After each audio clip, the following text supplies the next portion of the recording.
Hello बच्चों, welcome to Phoenix EDU। आज हम लोग नीट PABT का सॉल्यूशंस डिस्कस करेंगे। So let's begin. NLM का क्वेश्चन है, Newton's first law of motion describes following. So Newton's first law of inertia होता है, गैलीलियोस लॉ ऑफ इनर्शिया भी बोलते हैं। तो option number 1, option number C, inertia, law of inertia से match कर लेते हैं इसको। तो इसका ऑप्शन C हो जाएगा। अगले क्वेश्चन पे चलते हैं। A body of mass 2 kg moving on horizontal surface with a speed of 4 metre पर सेकेंड। तो एक ब्लॉक है, वो 4 मीटर पर सेकेंड चल रहा है। तो पीछे फ्रिक्शन लग रहा होगा और आगे रेस्ट पे आ जाता है 2 सेकेंड में। ओके, टाइम 2 सेकेंड में रेस्ट पे आ जाता है। तो इसका रिटार्डेशन फ्रिक्शन ऑफर कर रहा होगा। तो फ्रिक्शन कितना ऑफर कर रहा है, म्यू इंटू एन। ओके तो फ्रिक्शन इसको स्लो कर रहा है। तो इसका एक्सेलरेशन रिटार्डेशन कितना हो गया, change in velocity, final velocity 0 - 4/2, मतलब -2 मीटर पर सेकेंड स्क्वायर इसको फ्रिक्शन ऑफर कर रहा है ऑपोजिशन में। इसका मास का ब्लॉक 2 kg से। तो अगर इसको कांस्टेंट स्पीड मेंटेन करनी है तो इस फ्रिक्शन को ओवरकम करना है। तो फ्रिक्शन के फोर्स के बराबर अगर फोर्स लगा दो तो फ्रिक्शन फोर्स जितना लग रहा है उतना ही अप्लाइड फोर्स लगा दो तो वेलोसिटी 4 मीटर पर सेकेंड कांस्टेंट हो जाएगी। तो F = m × a लगा दो। अब उतना ही एक्सेलरेशन आगे भी लगा दोगे तो नेट एक्सेलरेशन 0 हो जाएगा। तो एक्सेलरेशन 2 मीटर पर सेकेंड को ले लो, मास 2 kg, तो आपका 4 न्यूटन फोर्स आ जाएगा। 4 न्यूटन फोर्स अगर लगाओगे बॉडी यूनिफॉर्म वेलोसिटी से चलेगा। अगले क्वेश्चन पे चलते हैं। Person standing in elevator in which of the situation actual weight will less. जब एलिवेटर नीचे जा रहा हो और एक्सेलरेट हो रहा हो तब होता है, ऊपर जा रहा होता है तो वेट बढ़ता है, ये हमने पढ़ा हुआ है। तो ये सब ऑप्शन बी से मैच हो रहा है ना। नीचे एक्सेलरेट कर रहा हो तो सूडो फोर्स ऊपर की तरफ लगेगा, तो mg - a आ जाएगा effective weight. Particle executes force F = -kx। तो m × a = -kx लगा देते हैं। m की वैल्यू 0.3 दी हुई है, एक्सेलरेशन पूछा हुआ है, k की वैल्यू आपको दी है 15, मैग्नीट्यूड में इंटरेस्टेड हम लोग, तो वैल्यू ले लेते। x दिया हुआ है 20 सेंटीमीटर्स, तो 20/100 ले लो इसको। तो आप सॉल्व कर सकते हो, इसको a को ले लो इधर, तो 15 × 20, 0.3 × 100 30 हो जाएगा, है ना। तो ये 0 0 गया, ये 3 जाएगा 5 टाइम्स, 5 2 = 10। तो 10 मीटर पर सेकेंड स्क्वायर एक्सेलरेशन हो जाएगा इसका। अगले क्वेश्चन पे चलते हैं। ये force vector is given, what will be the mass. Okay, तो मास = फोर्स अपॉन एक्सेलरेशन। एक्सेलरेशन आपको दे दिया 1 मीटर पर सेकेंड स्क्वायर दे दिया आपको। फोर्स की वैल्यू वेक्टर फॉर्म में दी है, तो इसका मैग्नीट्यूड निकाल लेते हैं। 6² + 8² + 10² का रूट। तो यहाँ पर 10√2 दिख रहा है आपको, बिकॉज 6² + 8² 10² है। 10² + 10² में 10² बाहर निकाल दो तो 10√2 आ जाएगा। तो यहाँ पर आंसर हो जाएगा 10√2 / एक्सेलरेशन 1 kg। तो 10√2 इसका आंसर हो जाएगा। ऑप्शन नंबर 1 से मैच हो रहा है। अगले क्वेश्चन में चलते हैं। Man weighs 80 kg, stands on the weighing machine in lift which is moving upwards with uniform acceleration 5। Acceleration 5 है तो सूडो फोर्स लगा दो, तो m × g + a आपका आंसर हो जाएगा, नॉर्मल रिएक्शन की वैल्यू। और नॉर्मल रिएक्शन ही वेइंग मशीन का रीडिंग होता है। तो 80 × 15 हो जाएगा आंसर। तो 15 मतलब 1200 हो जाएगा। सो ऑप्शन सी से मैच आंसर हो रहा है। अगेन है इजी क्वेश्चन, अगर आपने कॉन्सेप्ट पढ़े हुए तो डायरेक्ट आंसर से सारे। अगले क्वेश्चन में चलते हैं। When speed of a moving body is doubled, speed double करने से काइनेटिक एनर्जी 4 गुना हो जाएगी, ½ mv² होता है इसलिए। एक्सेलरेशन डबल नहीं होता, पोटेंशियल एनर्जी डबल नहीं होती, मोमेंटम डबल होता है because m × v, v double किया तो ऑब्वियसली mv डबल हो गया। अगले क्वेश्चन पे चलते हैं। Newton's third law is a conservation of momentum. तो momentum, linear momentum, angular momentum नहीं, linear momentum. Okay, angular momentum torque balance से आता है। हाँ, अगर टॉर्क 0 हो तब आता है। Cricketer catches a ball of mass 150 grams in 0.1 second, speed 20 metre पर सेकेंड। तो फोर्स होता है ΔP/T, है ना। तो ΔP momentum change 150 into speed कितना है 20, बाई 1000, ये मास को किलोग्राम में कन्वर्ट किया, फाइनल मोमेंटम 0 हो जाएगा कैच करने के बाद, तो उसको लिख नहीं रहे, टाइम कितना है 0.1। तो आप यहाँ से देख सकते हो 15 2 30 आ जाएगा answer. Very easy question, momentum Newton second law का डेफिनेशन है delta P by T. Next question, force 250 Newton acts on body, the momentum acquired by is 125। F दिया हुआ आपको 250, मोमेंटम एक्वायर्ड मतलब मोमेंटम का जो चेंज आया आपको 125 है, तो टाइम पूछा गया, तो F equal to delta P by T होता है, F equal delta P by T, तो time is equal to delta P upon force लिख सकता हूँ, तो 125 बाई 250 आ जाएगा 0.5 सेकेंड्स। तो 0.5 सेकेंड्स आपका आंसर हो जाएगा, इसमें ऑप्शन नंबर ए से मैच हो रहा है। अगले क्वेश्चन में चलते हैं। Ball of mass 150 gram moving with acceleration 20 hits the force 0.1 seconds. Impulsive force, impulsive मतलब मोमेंटम चेंज पूछा गया है, तो डेल्टा पी क्या होता है बेटा, एफ इंटू टी होता है। तो टाइम दे दिया आपको, फोर्स दिया हुआ इनडायरेक्टली एम इंटू ए से, तो मास कितना दिया है 0.15 kgs into acceleration 20 into time कितना दिया है 0.1 सेकेंड। ओके, तो आप देख सकते हैं 2 इंटू 0.5 0.3 आ जाएगा, 0.3 इम्पल्सिव मोमेंटम चेंज आ जाएगा 0.3 न्यूटन सेकेंड कह सकते हो। तो ऑप्शन नंबर सी से मैच हो रहा है। अगले क्वेश्चन पे चलते हैं। Rope of length L is pulled with constant force F, इसको F4 से आपने पुल कर दिया at a distance x from the applying force, जहाँ से फोर्स अप्लाई करो वहाँ पर आपको टेंशन पूछा गया। तो मैं टेंशन को यहाँ से देखूँ तो इस तरफ टेंशन T होगा, इस तरफ भी होगा, तो मैं इस तरफ से देखूँ या इस तरफ से देखूँ आपकी मर्जी है। तो मैं इस तरफ से देख रहा हूँ, तो इस तरफ वाला पोर्शन देखे तो ये टेंशन इस पूरे मास को चला रहा है। पहले तो सिस्टम का एक्सेलरेशन लिख लेते। अगर इसका मैं मास m लेंथ l मान लूँ तो इसका एक्सेलरेशन लिखोगे force upon mass, force upon mass. Okay, तो इतने पोर्शन का लेंथ है l माइनस एक्स, इस पोर्शन का लेंथ है x। ओके, इस पोर्शन का लेंथ है x। तो आपको इस पूरे पोर्शन को चलाने के लिए टेंशन चला रही है, तो net force equal to m into A, tension equal to mass of this portion m dash मान लेते, m डैश इंटू ए लिखोगे। अब m डैश कैसे लिखोगे, मास पर unit length into length of this portion l minus X, है ना। तो यहाँ पर m by L l minus X लिख दो into acceleration f by m लिख दो, m और m कट जाएंगे, तो आपको f into L minus X by L आ जाएगा, f into L minus X by L आ जाएगा। तो बढ़िया क्वेश्चन है, लेकिन आपने डेफिनेटली इस तरह के क्वेश्चंस किए होंगे। तो ऑप्शन बी से आंसर मैच हो रहा है।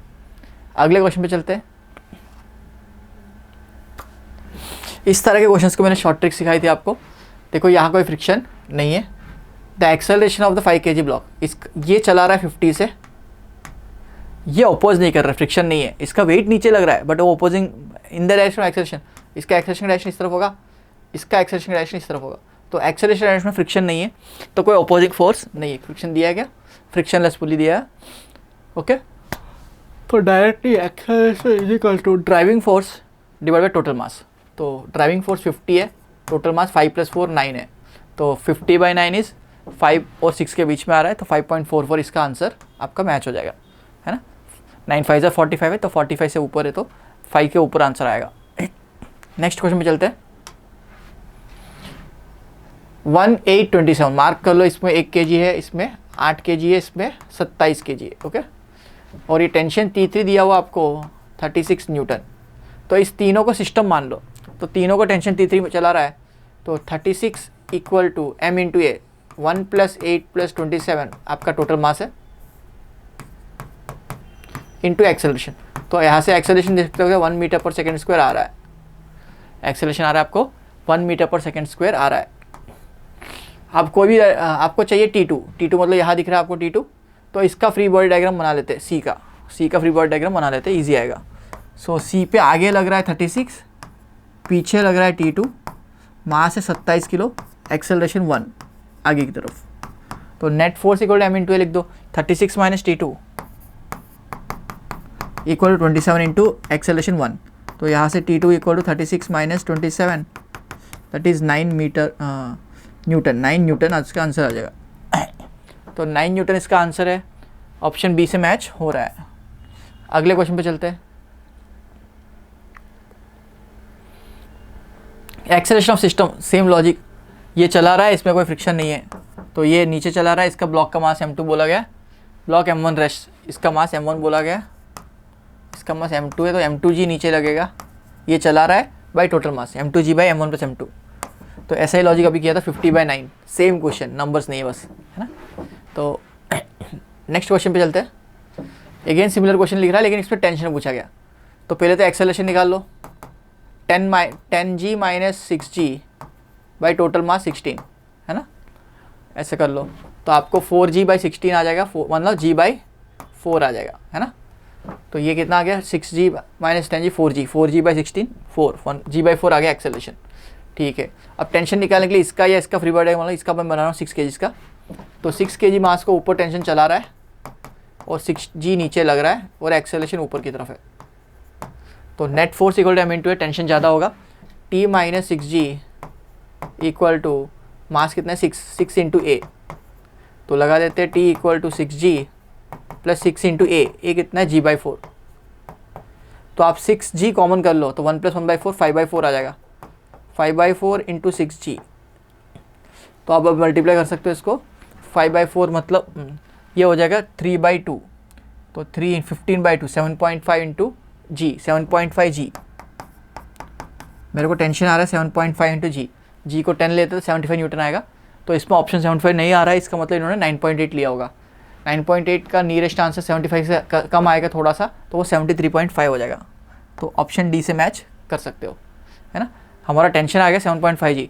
इसका एक शॉर्ट ट्रिक भी बुक्स में लिखा होता है, वो भी यूज़ कर सकते हो। Tension equal to m1 m2 into ji by m1 plus m2, ये यूज़ कर सकते हो चाहे तो 6 इंटू दूसरा 10 60 divide by 16 60 divide by 16 into G करो, ओके। तो 4/15 2 टाइम्स जाएगा और 3 टाइम्स जाएगा, है ना। तो उस तरह से भी करो तो आंसर आपको 7.5g आ जाएगा। तो नेक्स्ट क्वेश्चन पे चलते हैं। यहाँ पर T1 T2 पूछा, T1 पूछा गया, T2 पूछा, देख लेते हैं। टेंशन इन हॉरिजॉन्टल स्ट्रिंग पूछा, ये पूछा गया, तो इसको मैं T2 मान लेता हूँ, समझने के लिए, ओके।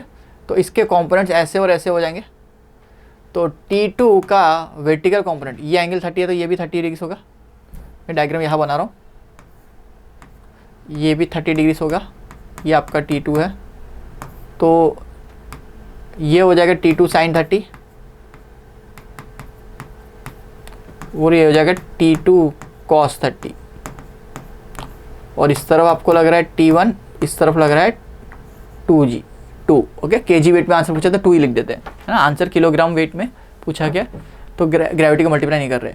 तो T2 साइन 30 बैलेंस से, वर्टिकल बैलेंस से क्या आ रहा है 2 के बराबर, तो T2 की वैल्यू 4 आ रही है, 4 किलोग्राम वेट, मतलब 4 इंटू ग्रेविटी मल्टीप्लाई करो तो न्यूटन में आएगा।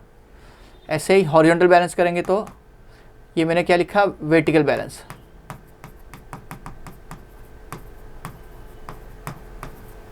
ऐसे हॉरिजॉन्टल बैलेंस करो और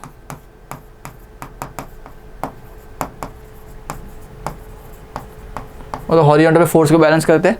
तो T1 must be equal to T2 cos 30, cos 30 की वैल्यू √3/2, तो 2 जाएगा 2 टाइम्स, तो 2√3 बचेगा, 2√3 बचेगा आंसर में। तो इस तरह का आंसर आपका ऑप्शन सी से मैच हो रहा है। अगले क्वेश्चन पे चलते हैं। क्वेश्चन ईजी है, कुछ भी नहीं है इसमें, रिजॉल्व करना है और कंपोनेंट्स को बैलेंस करना है बस। Body of mass m hits normally a rigid wall with impulsive and bounces back with the same speed होना चाहिए, वेलोसिटी नहीं होनी चाहिए, स्पीड होना चाहिए यहाँ पर, okay. Impulsive experience by the body, तो आया mv से, यू टर्न लिया mv से, तो mv minus of minus mv plus mv 2mv हो जाएगा। ये स्टैंडर्ड रिजल्ट है, हमने पढ़ा हुआ है ना। बॉल आया, टकराया, वापस सेम स्पीड से आया, ओके। तो 2mv मोमेंटम चेंज, तो ऑप्शन बी। नेक्स्ट क्वेश्चन पे चलते हैं। 3 ब्लॉक्स है, 4 किलो, 2 किलो और 1 किलो, ओके। फोर्स आपका लग रहा है 14 न्यूटन, यहाँ पर फोर्स लगाया जाए 14 न्यूटन। तो एक्सेलरेशन कितना हो जाएगा, net force that is 14, total mass that is 4 + 2 + 1 7, 2 मीटर/सेकंड स्क्वायर आपका एक्सेलरेशन हो गया। Force between A and B, तो ए एंड बी के बीच में यहाँ पर कॉन्टैक्ट फोर्स कितना है, तो मैं ए का फ्री बॉडी डायग्राम बना लूँ। तो ए पे आपका लग रहा है मास 4 किलो, इस तरफ लग रहा है 14 न्यूटन, इस तरफ लग रहा है फोर्स नॉर्मल रिएक्शन लग रहा है कुछ कॉन्टैक्ट फोर्स, और एक्सेलरेशन आपका इस तरफ है। ओके, तो 14 - n = 4 × a, तो n की वैल्यू 14 - 4 × 2, 14 - 8 6 न्यूटन, तो 6 न्यूटन इसका आंसर हो जाएगा। ऑप्शन बी से मैच हो रहा है। अगले क्वेश्चन पे मूव ऑन करते हैं। अभी तक के क्वेश्चन बहुत ही ईजी थे।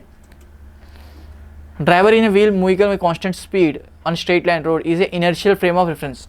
ठीक है सही लग रहा है ना, बिकॉज कांस्टेंट स्पीड चल रहा है, तो इनर्शियल फ्रेम का मतलब होता है नॉन एक्सेलरेटेड। ओके, ये reference frame in which Newton's laws are applicable is called non inertial.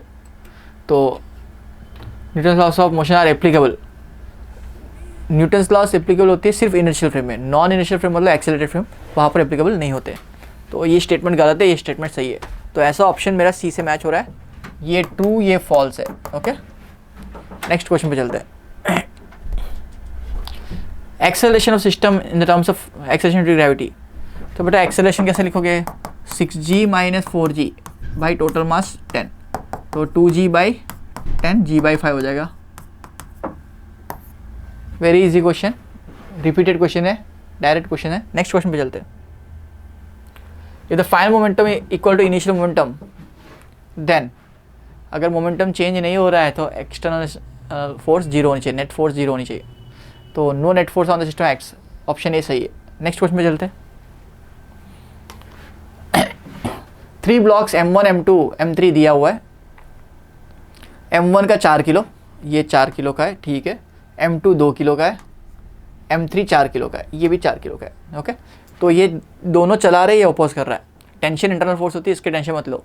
तो 4 और 2 चला रहे, 4 अपोज कर रहा है, तो net driving force 60 - 40, 6g - 4g है ना, बाई टोटल मास 10, ये एक्सेलरेशन हो जाएगा बस 2g/10 g/5 मतलब 2 मीटर/सेकंड स्क्वायर। वही आंसर आपका आ गया।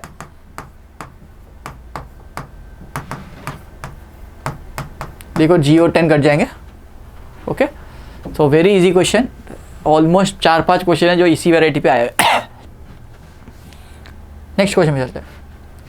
When object is at rest, body rest पे है, तो इस पे नेट फोर्स क्या होनी चाहिए, एक्सटर्नल फोर्सेस का सम 0 होना चाहिए। ऐसा हो सकता है कि आपको 2 लोग खींच रहे हैं, एक इधर से खींच रहा है, एक इधर से खींच रहा है, तो आपका ऊपर बॉडी का नेट फोर्स 0 है, बट आपके बॉडी में एक स्ट्रेन क्रिएट हो सकता है, बट फोर्स नेट फोर्स क्या है, 0 है ना। तो net force does not imply कि बॉडी पे फोर्सेस नहीं लग रही है, फोर्स का सबका वेक्टर सम 0 है ना।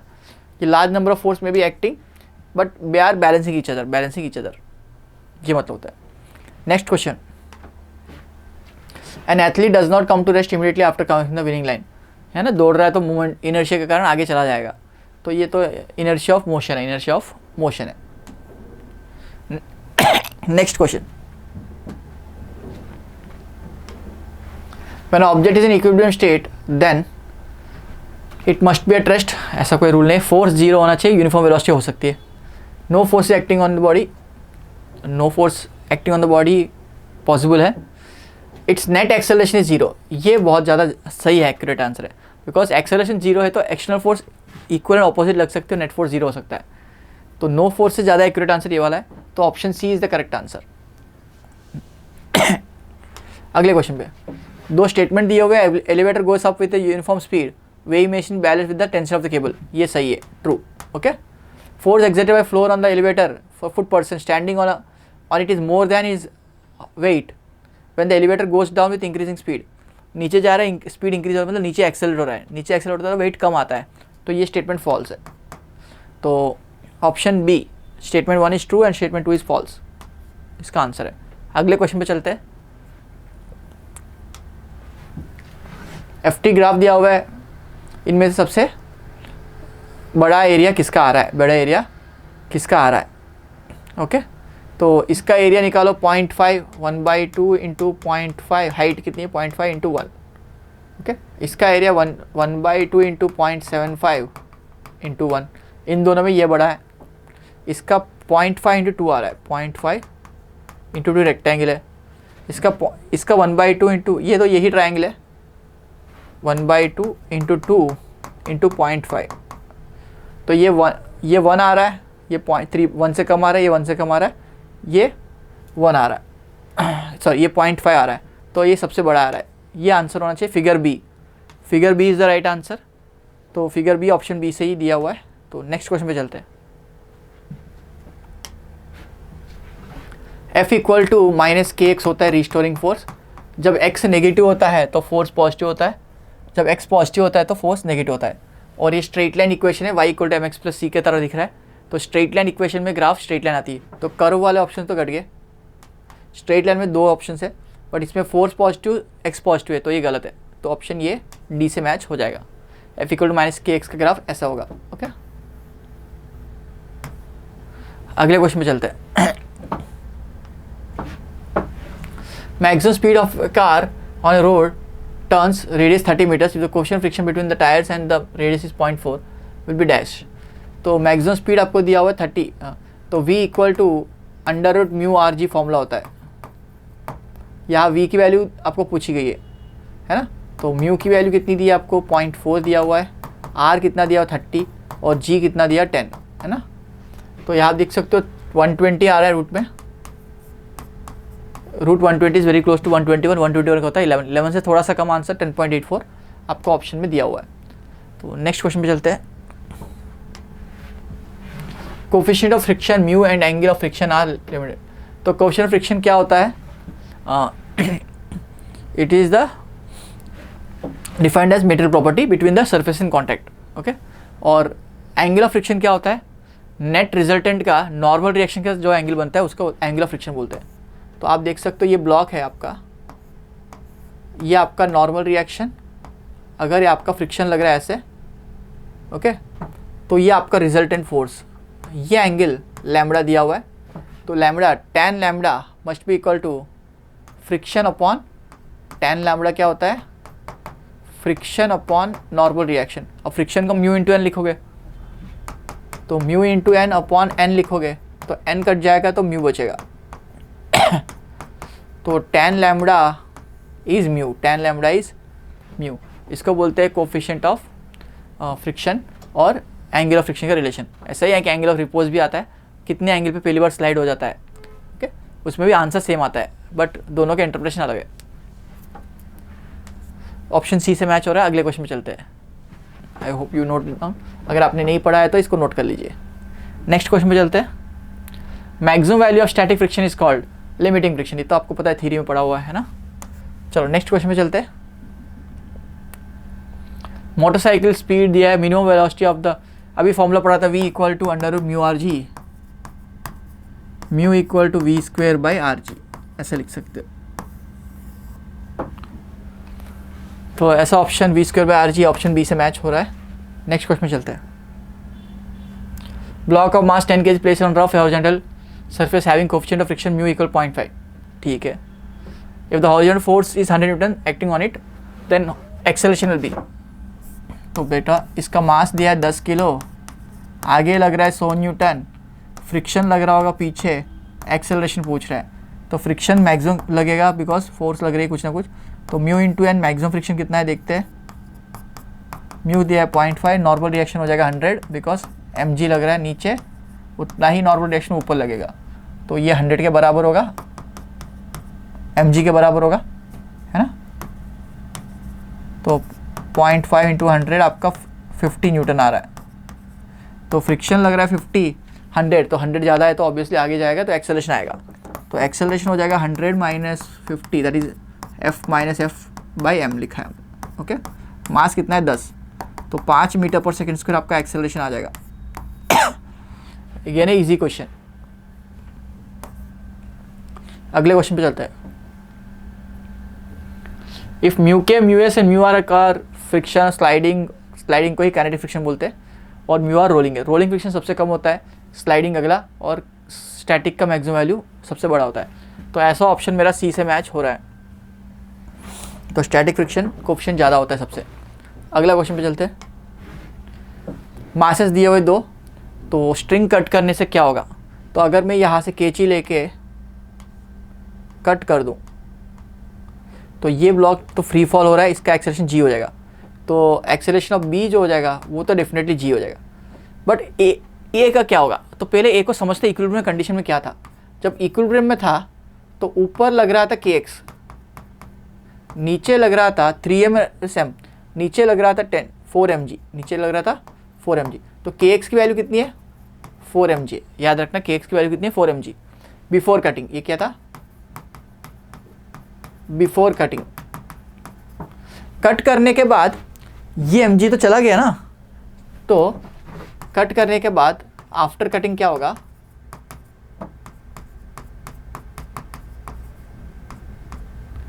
नीचे लगेगा 3mg, ऊपर तो kx उतना ही लगेगा 4mg, और मास है आपका 3m। तो एक्चुअली स्प्रिंग फोर्स जो होती है वो इंस्टेंटेनियसली रिएक्ट नहीं करती, वो स्लो रिएक्शन में होती है। तो उसको पता नहीं चला कि नीचे से कुछ कट गया है, तो वो तो 4mg फोर्स ऊपर लगा रही है, और आपका स्ट्रिंग नीचे, सॉरी स्ट्रिंग का नीचे का पोर्शन कट दिया आपने, तो वो mg वाला मास जो है, ये वाला मास निकल गया है। तो नीचे 3mg लग रहा है इसका वेट के कारण, तो एक्सेलरेशन ऊपर हो जाएगा 4mg minus 3mg by total mass 3m। तो आप देख सकते हो ये एक्सेलरेशन g/3 आने वाला है, एक्सेलरेशन g/3 आ रहा है। तो ये एक्सेलरेशन g/3 किधर होगा? अपवर्ड होगा, बिकॉज 4mg ज़्यादा है 3mg से। तो g और g/3, मतलब a का आएगा g/3, b का आएगा g। ऑप्शन डी से मैच हो रहा है। बढ़िया क्वेश्चन है, कटिंग ऑफ स्ट्रिंग्स और स्ट्रिंग, तो ध्यान से देखो। अगले क्वेश्चन पे चलते हैं। Which of the following is correct? A person walks on the rough surface. Friction force exerted by the surface keeps him moving. तो एक्चुअली क्या होता है, हम लैंड को धक्का देता है, उसका रिएक्शन हमको क्या, न्यूटन थर्ड लॉ से चलते हैं हम लोग। तो वैसा ऑप्शन सी से मैच है। Reaction force exerted by man exerts on the floor keeps him moving. Okay, तो फोर्स जो मैन ने एक्सर्ट किया फ्लोर पे, उतना ही रिएक्शन आपकी बॉडी पे आएगा। जैसे रॉकेट प्रोपोर्शन, रॉकेट में गैस नीचे फेंकते हैं और रॉकेट ऊपर जाता है ना। बोट में भी ऐसे ही, बोट में पानी पीछे धकेलते, हम आगे जाते हैं, बोट आगे जाती है।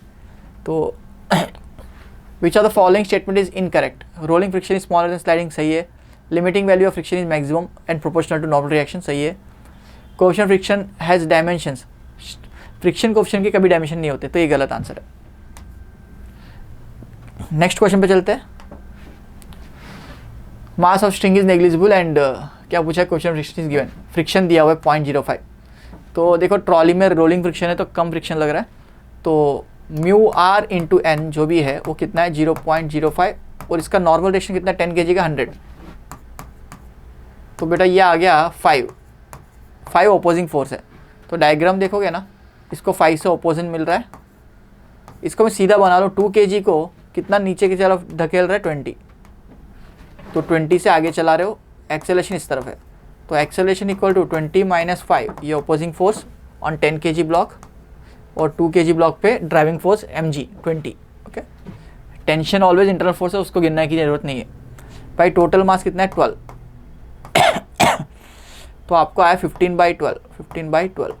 तो इसको 5 से कैंसिल करो, 3 से कैंसिल करो, 3 5 जार 3 4 जार, तो 1.25 आ रहा है, 1.25 मीटर पर सेकेंड स्क्वायर आ जाएगा। तो 1.25 मीटर पर सेकेंड स्क्वायर इसका आंसर हो जाएगा। तो ऐसा आंसर ऑप्शन बी से मैच हो रहा है। अगेन ठीक ठाक क्वेश्चन है जिसमें फ्रिक्शन भी इन्वॉल्व है। फ्रिक्शन नहीं होता डायरेक्टली 2g/12 लिख देते, 2g/12 लिख देते।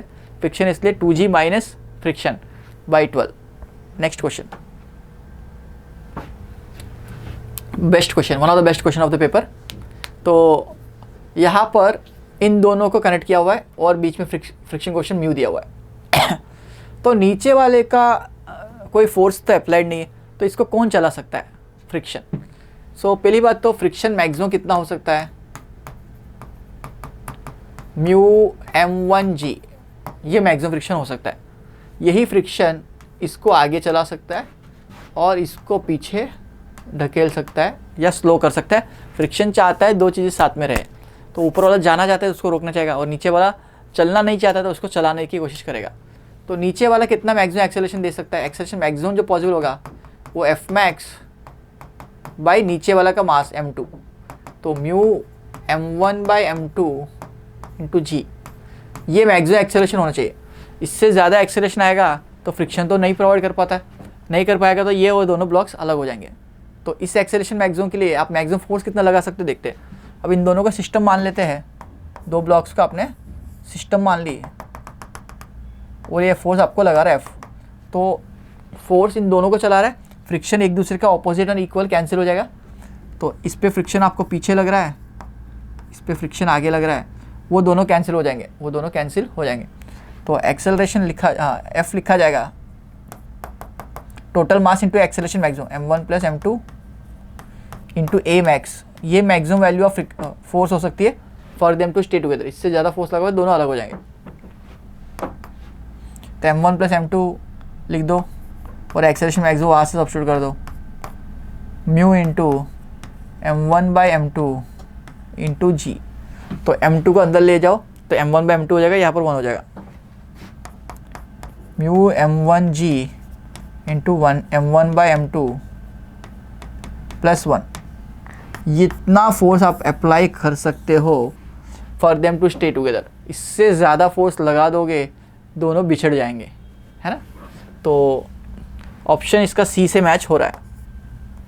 बहुत ही अच्छा क्वेश्चन है, कॉन्सेप्ट बिल्डर है कि दो चीज़ें कब तक साथ में रहेंगी। तो साथ में रहने के लिए जिस पे फोर्स नहीं लग रहा है उसको फ्रिक्शन ही चला सकता है, इतना ध्यान रखो तो आंसर आएगा। Again a theory question, friction force is not needed to provide the necessary centripetal force in bank roads. Okay, yes, there is a situation जहाँ पर फ्रिक्शन फोर्स की ज़रूरत नहीं है। Under root R G tan theta का अगर velocity है तो वहाँ पर फ्रिक्शन की ज़रूरत नहीं पड़ती। फ्रिक्शन के बिना ही एम जी साइन टीटा और आपका M V square by R का कॉस कंपोनेंट बैलेंस होता है। तो ये ट्रू है। On bank roads due to its inclination vehicle tends to remain inwards without any chance of change in skidding. ये गलत है ना। वेलोसिटी पे डिपेंड करता है, velocity under root R G tan से ज़्यादा हो या कम हो तो फ्रिक्शन की ज़रूरत पड़ती है। तो ये फॉल्स है। तो ऐसा option assertion is correct, reason is false, option C से मैच हो रहा है। नेक्स्ट क्वेश्चन, 10 न्यूटन फोर्स है, फ्रिक्शन कोएफिशिएंट 0.2 दिया हुआ है ना।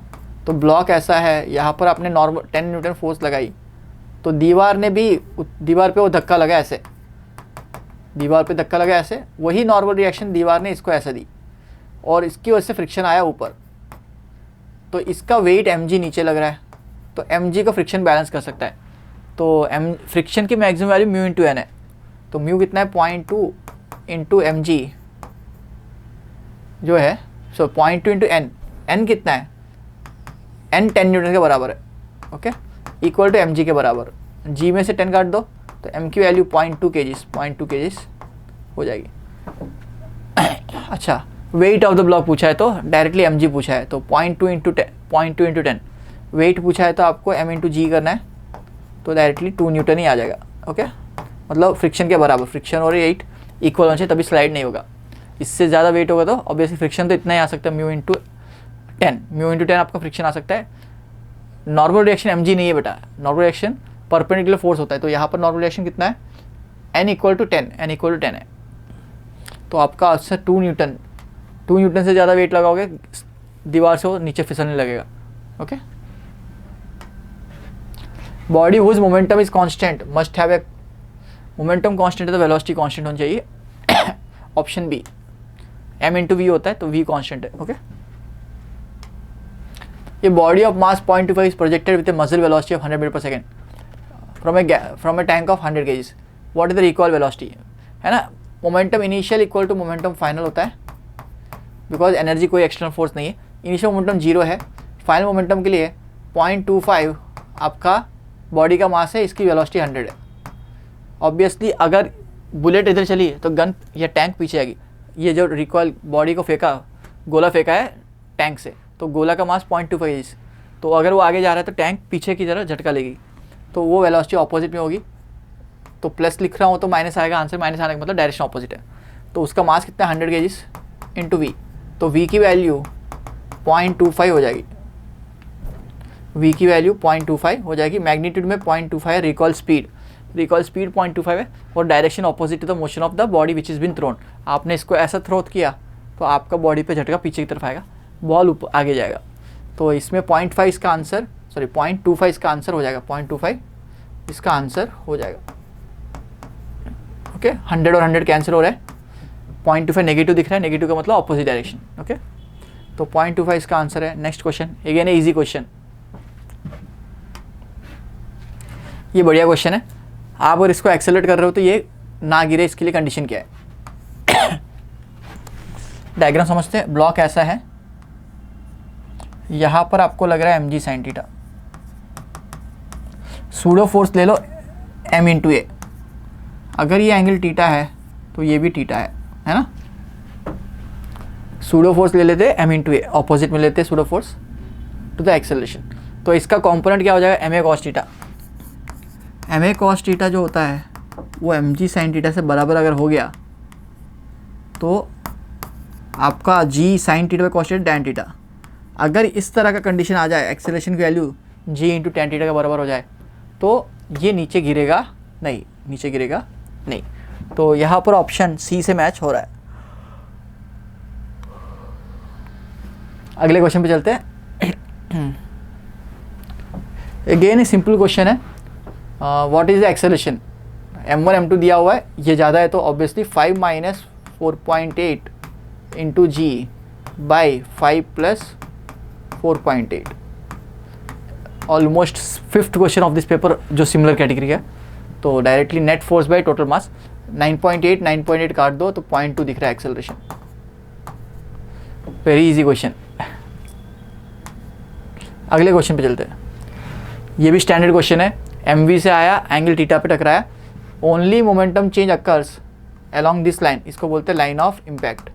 तो मैं इसको लिख सकता हूँ delta p equal to 2mv cos theta, where theta is the angle made with the normal. Normal के साथ एंगल कितना है? 60 डिग्री। तो यहाँ पर 2mv cos 60 की वैल्यू 1/2, 2 मर गया, तो आपका आंसर है m into v. m into v आपका आंसर हो जाएगा। तो ऑप्शन सी से मैच हो रहा है। Sand is being dropped on conveyor belt at rate of 2 kg पर सेकेंड। तो एक बेल्ट ऐसे चल रहा है, उसके ऊपर एक मास ऐड करो, तो मास ऐड होने की वजह से इसका स्पीड क्या होगा पूछा गया है। इसको सेम स्पीड पे रखने के लिए ऑब्वियसली वेट ऐड हो रहा था, मास इंटू एक्सेलरेशन में एक्सेलरेशन घटना चाहिए, बट नहीं घट रहा है। इसका मतलब आप जो मास ऐड कर रहे हो उसको कॉम्पनसेट कर रहे हो। तो force equal to dm/dt into v ऐसे लिख सकते हो। इतना फोर्स आपको एक्स्ट्रा लगाना पड़ेगा। तो dm/dt मतलब मास बढ़ने का रेट कितना बढ़ रहा है? 2 kg पर सेकेंड इंटू वेलोसिटी कितनी दी आपको मेंटेन करने के लिए? 3। तो 6 न्यूटन है ना। ये बेल्ट है, अगर ये कुछ फोर्स से चल रहा हो या कुछ वेलोसिटी चल रहा है, उसके ऊपर मास ऐड कर रहे हो तो ऑब्वियसली वेट बढ़ रहा है तो एक्सेलरेशन कम होना चाहिए, बट वो एक्सेलरेशन या फोर्स कम होनी चाहिए, मतलब स्लो होना चाहिए। स्लो नहीं हो रहा है मतलब आपने एक्सटर्नली इतना फोर्स प्रोवाइड कर रहे हो। ओके तो 6 न्यूटन इसका आंसर है। वेरिएबल मास का क्वेश्चन है। नेक्स्ट क्वेश्चन पे चलते हैं। बिकॉज आपने पढ़ा था फोर्स dp/dt होता है, में v कांस्टेंट है तो dm/dt इंटू वी हो जाएगा, है ना। देखो फोर्स होता था dmv/dt। Okay generally mass constant, mass निकालते dv/dt लिखते थे, dv/dt को एक्सेलरेशन लिखते थे, तो m इंटू ए लिखते थे। यहाँ पर m कांस्टेंट नहीं है, सॉरी v कांस्टेंट है, m कांस्टेंट नहीं है, तो dm/dt इंटू वी लिख दो। इसको मैं लिख दूँ v इंटू dm/dt। तो इस तरह से इसको डिराइव किया है। नेक्स्ट क्वेश्चन पे चलते हैं। A girl jumps from a moving बस इन द डायरेक्शन। तो भाई गर्ल जंप कर रही है आगे, तो ऑब्वियसली मूविंग बस से आगे जंप कर रही तो उसकी टेंडेंसी मोशन में रहने की होती है, तो आगे गिरने के चांसेस है ना। और आइस पे गिरे या पैच पे गिरे, उसकी ड्यू टू इनर्शिया वो आगे गिरेगी। तो ऑप्शन ए इसका आंसर हो जाएगा। नेक्स्ट क्वेश्चन पे चलते हैं। यहाँ पर 10 न्यूटन का ब्लॉक फोर्स है, 2 kg का और 3 kg का मास दिया हुआ है। तो यहाँ पर आपको पूछा गया फ्रिक्शनलेस सरफेस है, force x block A on B. तो यहाँ पर फोर्स पूछा गया है, इनका नॉर्मल रिएक्शन पूछा गया है। तो पहले तो एक्सेलरेशन लिख लो, फोर्स बाय टोटल मास 5, तो 2 मीटर पर सेकेंड स्क्वायर आपका आंसर हो जाएगा। 2 मीटर पर सेकेंड स्क्वायर आपका आंसर हो गया। देन इसका फ्री बॉडी डायग्राम बनाओ, ईजी लगेगा आपको। तो यहाँ पर एक ही फोर्स है, ए का धक्का, जिसको हम नॉर्मल डायरेक्शन बोल सकते हो। यहाँ 3 kg का ब्लॉक है, इसका एक्सेलरेशन आगे की तरफ है। तो net force equal to n into m into a, तो 3 इंटू ए, ये कितना है 2, 3 इंटू 2 आ जाएगा आंसर 6 न्यूटन। तो 6 न्यूटन इसका आंसर हो जाएगा। तो ये अपना लास्ट क्वेश्चन है। So I hope you understood this all this questions. Paper काफ़ी इजी था, कुछ भी टफ क्वेश्चंस नहीं थे इसके अंदर। I hope you enjoy this session. Have a great day, bye bye.